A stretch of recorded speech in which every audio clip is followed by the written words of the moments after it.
ജന്മന ഇരു കൈകളും കാലുകളും തളർന്ന സംസാരശേഷിയില്ലാത്ത മകനുമായിയാണ് കഴിഞ്ഞ 37 വർഷമായി ആലുവ നെടുവന്നൂർ സ്വദേശിയായ ഉദയന്റെയും ഭാര്യ സുമതിയുടെയും ജീവിതം.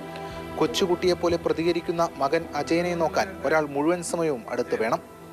പ്രാഥമിക ആവശ്യങ്ങൾക്ക് എടുത്ത് പുറത്തു കൊണ്ടുപോകണം. കൂലിപ്പണിക്കാരനായ ഉദയന് 4 വർഷം മുൻപ് പക്ഷാഘാതം വന്ന് കാലുകൾക്കും കൈകൾക്കും ചലനശേഷി കുറഞ്ഞു.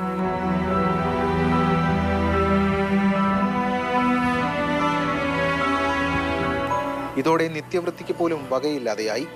കഷ്ടപ്പാടുകളും ദുരിതങ്ങളും നിറഞ്ഞ ജീവിതത്തിൽ ഇരുട്ടടിയായി ഇപ്പോൾ ജപ്തി ഭീഷണിയും വന്നിരിക്കുകയാണ്. ചങ്ങമനാട് സഹകരണ ബാങ്കിൽ നിന്നെടുത്ത വായ്പയുടെ അടവ് മുടങ്ങിയതാണ് കാരണം. ഇതോടെ സുഖമില്ലാത്ത മകനെയും കൊണ്ട് എങ്ങോട്ട് പോകുമെന്നറിയാതെ ആശങ്കയിലാണിവർ.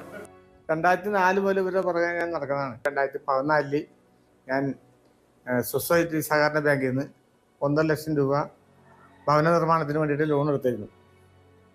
ആ ലോൺ എടുത്ത് ഇപ്പം 24 ഇപ്പം അത് കഴിഞ്ഞ 2 ആഴ്ച മുമ്പ് അത് ജപ്തി നടപടിയായിട്ട് വന്നിരിക്കുകയാണ്. അപ്പം 3 ലക്ഷം രൂപ അടയ്ക്കണം. മാർച്ച് 31-ാം തീയതിക്ക് മുമ്പിൽ അടച്ചില്ലെങ്കിൽ അത് ജപ്തി നടപടികളായിട്ട് വന്ന് അതിൻ്റെ സർട്ടിഫിക്കറ്റും കടലാസും പേപ്പർ ഭാഗങ്ങളെല്ലാം ഉണ്ട്. മകന് ആധാർ കാർഡില്ല, റേഷനറി ഇല്ല, പെൻഷനില്ല. പഞ്ചായത്ത് ഇന്ന് വരാൻ നാളെ വരാമെന്ന് പറയുന്നുണ്ട്. പക്ഷെ ഇന്നവരെ വന്നത് ചെയ്ത കാര്യമായിട്ടില്ല. ബാങ്ക് വായ്പ അടച്ചു തീർത്ത് കിടപ്പാടമെങ്കിലും സുരക്ഷിതമാക്കാൻ സുമനസ്സുകളുടെ സഹായം തേടുകയാണ് ഇന്നീ കുടുംബം.